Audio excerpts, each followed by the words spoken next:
नमस्कार साथियों, मैं हूं अनुराग मिश्रा। आप लोगों का इस वीडियो क्लास में एक बार फिर से स्वागत करता हूं।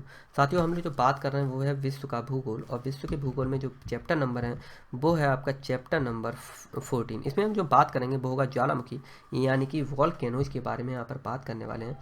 यहाँ पर देखते हैं क्या क्या हम इसमें डिटेल में जानेंगे। तो हम यहाँ पर सबसे पहले बात करेंगे ज्वालामुखी में दो तरह की क्रियाएं होती हैं, बाहरी क्रियाएं तथा आंतरिक क्रियाएं। आंतरिक क्रियाएं क्या होती हैं, जैसे कि आंतरिक क्रियाएं या आंतरिक अग्नेय चट्टानों के बारे में बात करेंगे। बैथोलिथ क्या होता है, लेपोलिथ क्या होता है, फेकोलिथ क्या होता है, सिलोसीट क्या होता है, डाइक क्या होता है, स्टक क्या होता है। ज्वालामुखी के भाग देखेंगे, जैसे कि ज्वालामुखी शंकु क्या होता है, ज्वालामुखी की छेद या क्रेटर या विवर क्या होता है, ज्वालामुखी की नली क्या होती है, ज्वालामुखी से निकलने वाले पदार्थ जैसे कि गैस हैं, सल्फर, हाइड्रोजन, कार्बन डाइऑक्साइड, जलवाष्प। ठोस के बारे में बात करें तो पत्थर के टुकड़े, राख, धूल, लावा और झाग। लावा के प्रकार देखेंगे, एसिड लावा और बेसिक लावा के बारे में बात करेंगे इसी में। इसके बाद बात करेंगे ज्वालामुखी के प्रकार देखेंगे, तो मृत ज्वालामुखी, प्रसुप्त ज्वालामुखी और सक्रिय ज्वालामुखी के यहाँ पर बात करने वाले हैं। ठीक, चलिए शुरू कर लेते हैं। शुरू करने से पहले हल्की सी जानकारी देते हैं, यदि वीडियो आपको पसंद आता है तो लाइक, शेयर, सब्सक्राइब करना ना भूलें। साथ ही कमेंट बॉक्स में ज़रूर बताएं कि आपको ये वीडियो कैसा लगा। यहाँ पर अगर आप पीडीएफ डाउनलोड करना चाहते हैं तो आप पीडीएफ के मैं नीचे लिंक दे दूंगा, आपको व्हाट्सएप से मैसेज करके हमें जानकारी दे सकते हैं। कोई कमी है, कोई सुधार करना है तो आप हमें जानकारी दे सकते हैं। टेलीग्राम पर जाकर आप मुझे मैसेज कर सकते हैं। ठीक है, तो चलिए शुरू कर लेते हैं आपका चैप्टर नंबर 14। चलिए साथियों, बात करते हैं ज्वालामुखी के बारे में, यानी कि वॉल्केनो क्या होता है तो कुछ थोड़ा सा समझते हैं। तो ज्वालामुखी वैसे हम कहें तो मैंने अभी थोड़ी देर पहले बताया था कि किस तरह से आंतरिक क्रिया होती है और बाहरी क्रिया होती हैं। तो आंतरिक जो पृथ्वी की जो आंतरिक संरचना थी या कहें इंटरनल स्ट्रक्चर में हमने क्या पढ़ा था कि किस तरह से पृथ्वी की जो विभिन्न परतें होती हैं, विभिन्न परतों में क्या होती है, एक मेंटल वाला भाग होता है, वहाँ पर क्या होता है, पिघला हुआ माल होता है, पिघला हुआ मैग्मा होता है, या फिर लावा होता है, या फिर पिघला हुआ पदार्थ होता है। वो क्या करता है, कभी कभी कुछ किसी क्रियाओं का कार्य या किसी कार्य से क्या होता है, वो पिघला हुआ माल या पिघला मैग्मा क्या करता है, पृथ्वी के गर्भ को फाड़ कर या कहें पृथ्वी के भूपृष्ठ को फाड़ कर या कहें पृथ्वी के ऊपरी परत को फाड़ कर क्या करता है, बाहर निकल आता है। और बाहर निकल कर क्या करता है, चारों ओर माल, चारों ओर मलबा, चारों ओर आग, चारों ओर मैग्मा, चारों ओर क्या कर देता है, लावा फैला देता है। आप जो अच्छा लगे आप कह सकते हैं, बिल्कुल कोई इसमें स्पेशल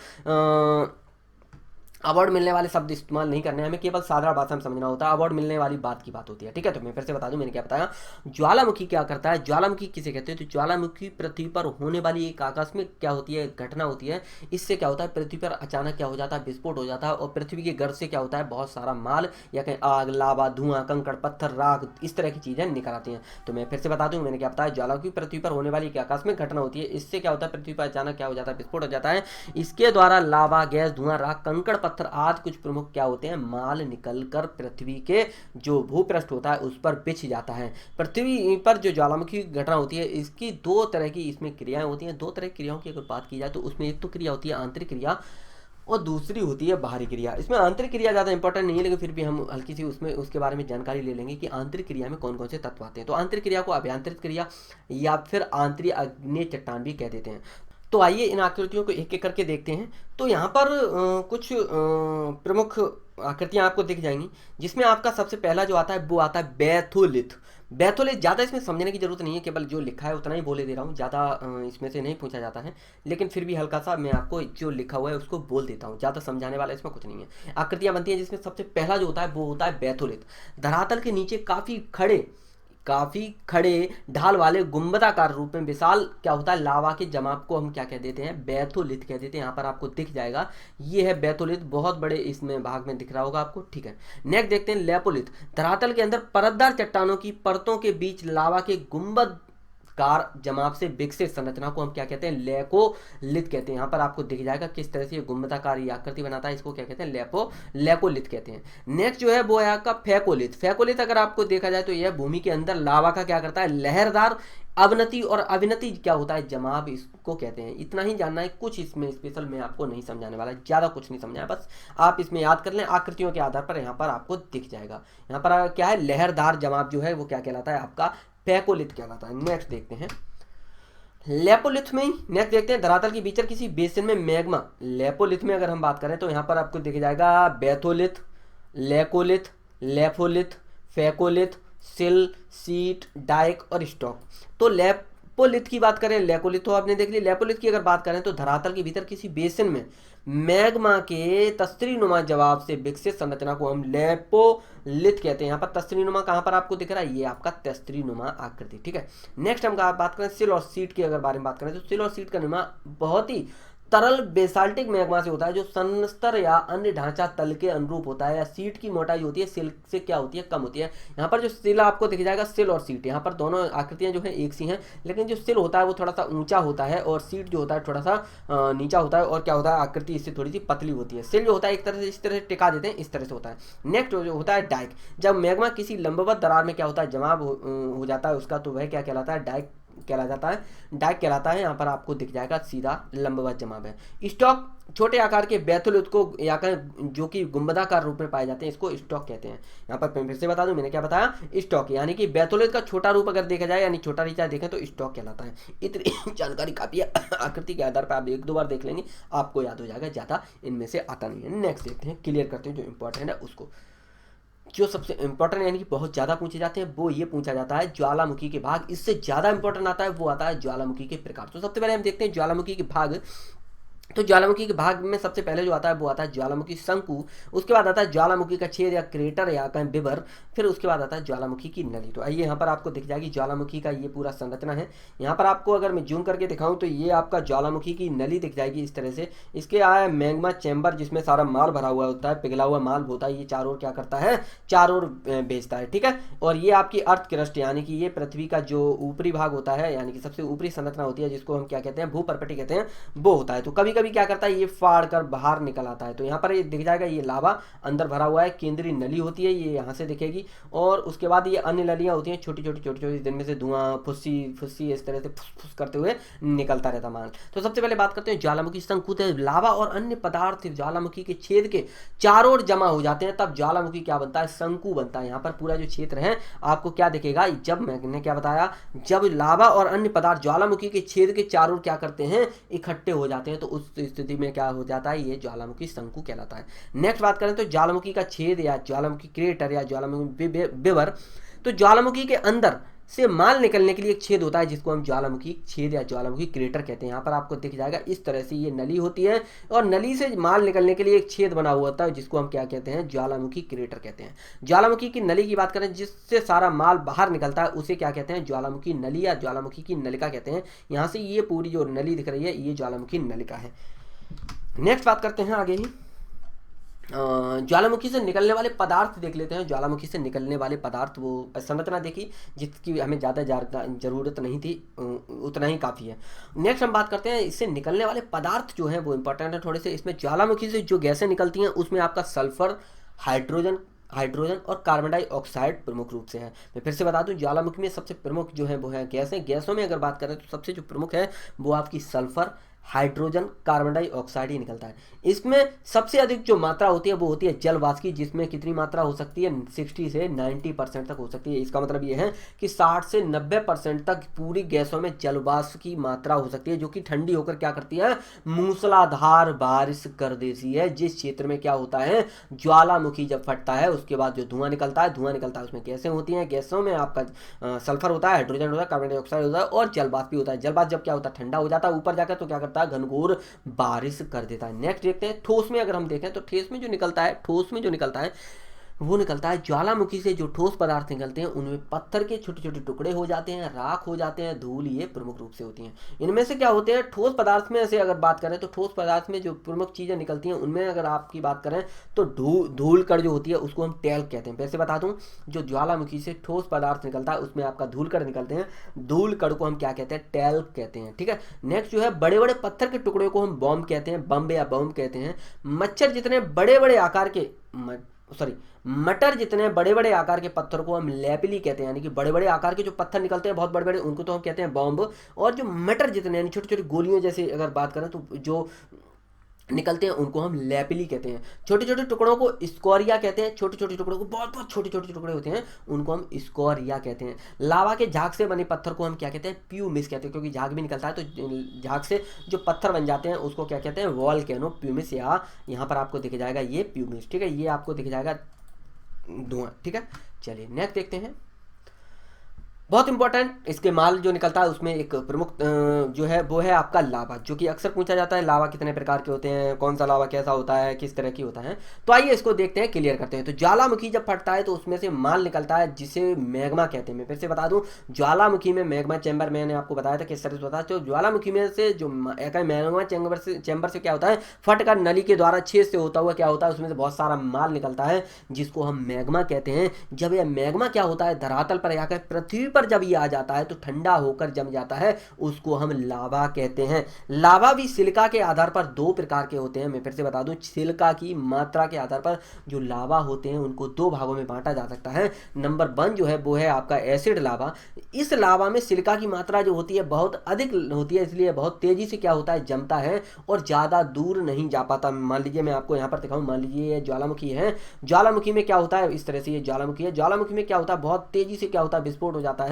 विस्फोट होने के बाद क्या होता है? उसमें से निकलता है मैग्मा। मैग्मा क्या होता है? जब जब वो गरम गरम होता है, यानी कि जैसे मान लीजिए आप बर्फी जमा रहे हैं, बर्फी जमा रहे हैं, तो एक तरह से जब आप उसमें आपने घर में कभी बनाई हो खोया की बर्फी, तो उसको क्या करते हैं? ऐसे खोया चला रहे होते हैं इस तरह से। तो जब उसमें से क्या होता है, जब हम बर्फी के लिए वो पलटने जाते हैं किसी थाली आली में, तो हम उसमें क्या करते हैं? इस तरह से कढ़ाई में पलट देते हैं। जो पो ढीला ढीला पदार्थ होता है उसको हम कह सकते हैं मैग्मा। बर्फी जब ठंडी हो जाती है तो एकदम उसमें से एक एक पीस काट सकते हैं, तो वो कहला जाएगा आपका लावा।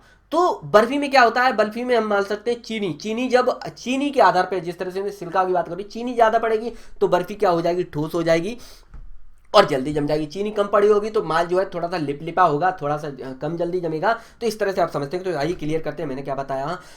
लावा, ज्वालामुखी जब फटता है तो उससे जो माल निकलता है उसे मैग्मा कहते हैं। और जब मैग्मा धरातल पर पहुंचता है, पृथ्वी के धरातल पर पहुंचता है, और वह जब ठंडा होकर क्या करता है? जम जाता है, तो उसको हम लावा कहते हैं। और लावा को हम सिलिका के आधार पर दो भागों में बांट देते हैं, जिसमें पहला जो लावा होता है वो आता है एसिड लावा, दूसरा जो लावा होता है बेसिक लावा। तो जिसमें एसिड लावा की अगर बात करें तो यह लावा क्या होता है? इसकी सिलिका की मात्रा जो होती है बहुत अधिक होती है, इसलिए यह बहुत तेजी से क्या करता है? जमता है। यानी कि जैसे ही गर्भ से निकला, यानी कि जैसे ही ज्वालामुखी फटा और उसमें से यहाँ पर आपको मैग्मा दिख जाएगा, मैग्मा वहां से निकला, और मैग्मा निकलने के बाद क्या होगा? आपका बहुत जल्दी आपका यहाँ पर आपको दिख रहा होगा ये क्या है? एसिड लावा, यानी कि इसमें सिलिका की मात्रा ज़्यादा है, इसलिए ये बहुत जल्दी ही जम गया। नेक्स्ट बात आती है बेसिक लावा।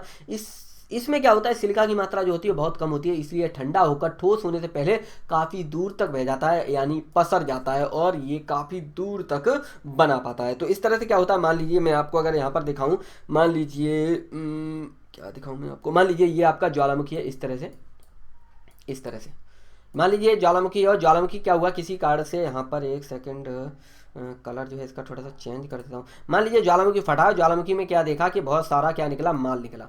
अब एक चीज़ समझना बात को, अगर ज्वालामुखी से माल निकला और अगर इसमें क्या है? सिलिका की मात्रा बहुत अधिक है, तो क्या होगा? ये बहुत जल्दी ही जम जाएगा और ज़्यादा दूर तक नहीं पहुँच पाएगा, बल्कि इसी तरह से क्या करेगा? एक शंकु बना लेगा। लेकिन अब मान लीजिए ये अगर इस तरह से मान लीजिए, ठीक है, इस तरह से।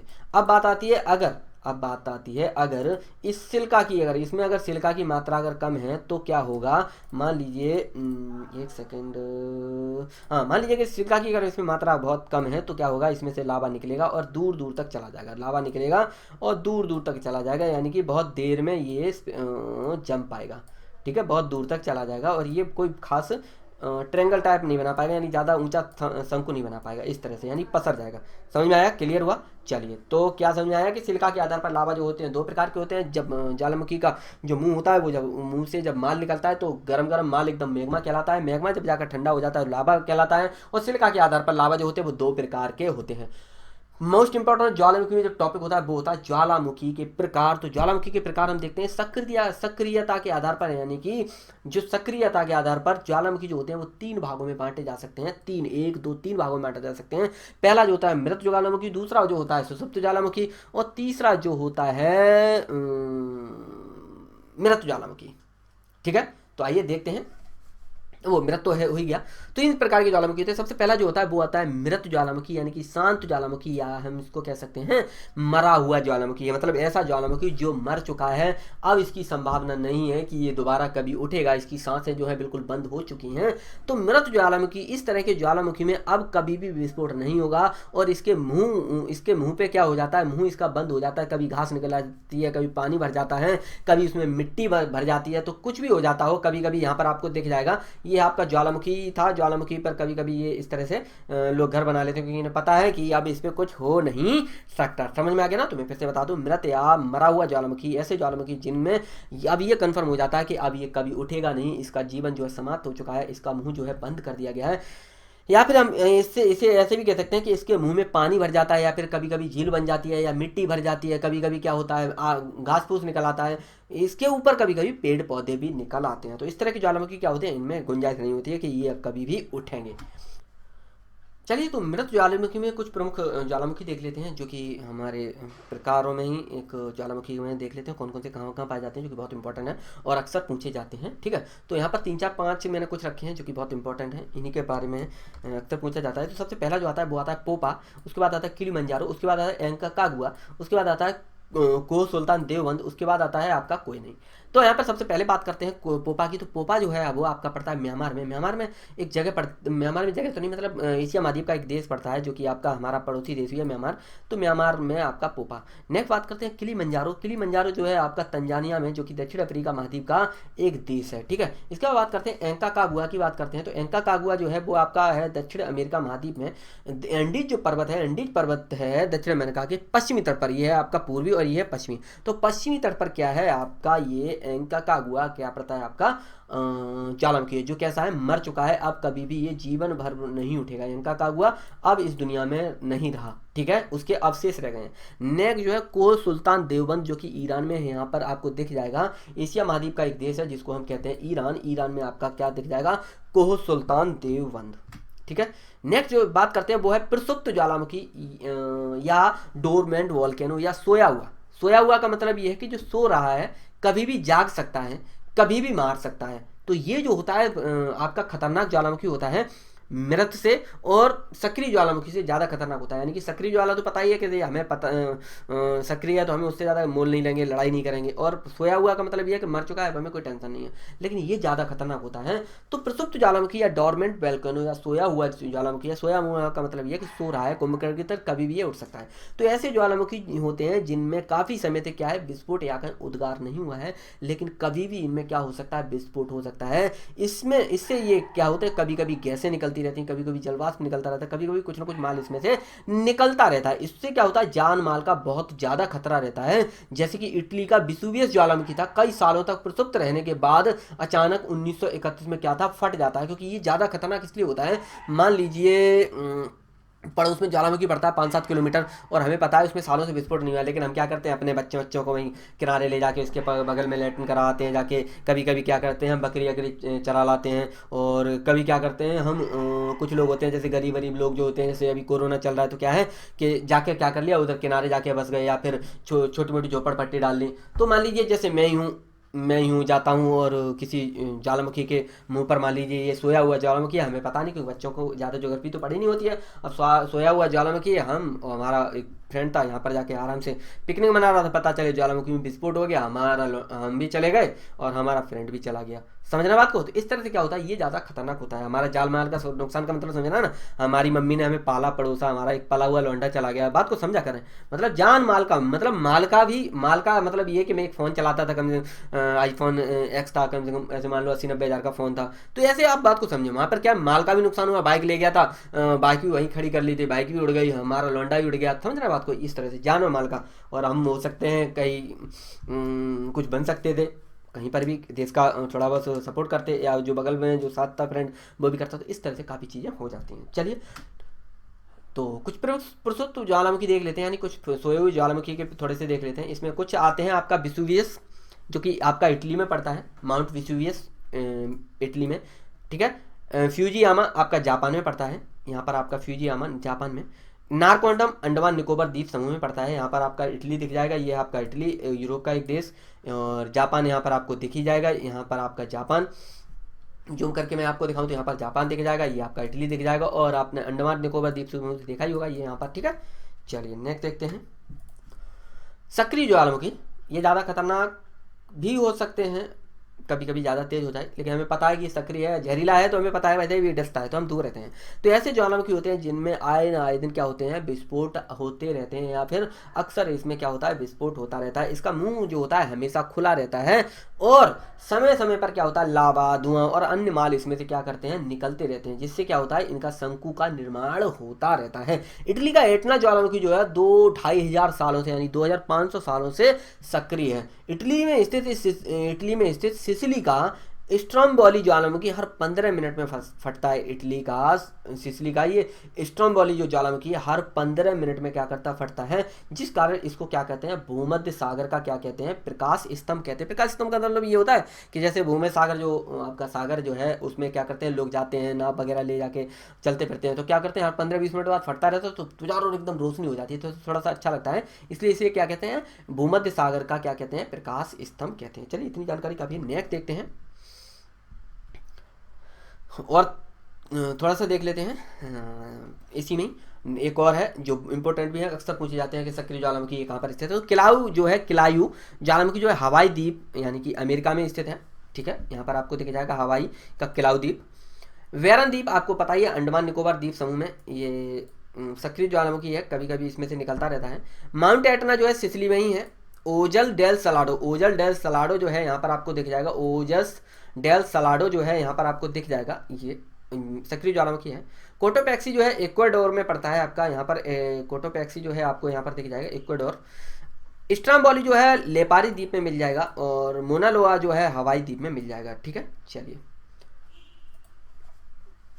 ज्वालामुखी से जुड़े हुए कुछ प्रमुख बिंदु देख लेते हैं। विश्व की सबसे ऊंची ज्वालामुखी पर्वत की अगर बात की जाए, पर्वत जो है माउंट कोटोपैक्सी, फिर से बता दूं, विश्व का सबसे ऊंचा ज्वालामुखी पर्वत, यानी कि ऐसा ज्वालामुखी जो किस पे है, या कह सकते हैं ज्वालामुखी पर्वत जिस पर, ऐसा पर्वत जिस पर क्या है, ज्वालामुखी है। तो विश्व का सबसे ऊंचा ज्वालामुखी पर्वत जो है माउंट कोटोपैक्सी है। माउंट कहाँ पर है, माउंट कोटोपैक्सी यहाँ पर आपको दिख जाएगा।